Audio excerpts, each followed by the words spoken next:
astonishes me when I read the newspaper or watch the news is how many problems are the direct result of what people believe about God. I mean, not only did he not mention Stalin, not only did he not mention Mao, he didn't mention Pol Pot, Ceausescu, Fidel Castro, Kim Jong-il.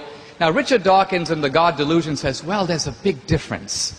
The Christians did what they did in the name of religion, but the atheists aren't committing their crimes in the name of atheism. Now, this is what happens when you let a biology major out of the lab. Because here's a guy who knows nothing of history. I wouldn't accuse you of that, Christopher. But all you have to do is read Marx. All you have to do is familiarize yourself with communism. It was an explicitly atheist ideology that sought to create a new man and a new utopia, liberated from the shackles of traditional religion and traditional morality. It was no accident, as the Marxists said. They always targeted the churches. They always killed the clergymen and the priests and so on.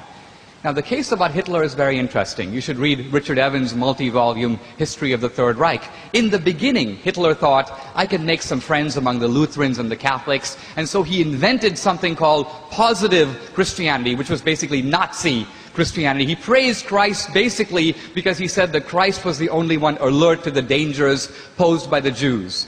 But you only have to read the book to realize that Hitler hated Christianity. He hired people around him who were all atheists. Their explicit goal, the moment they got into power, was to destroy the church, which was seen as doing what?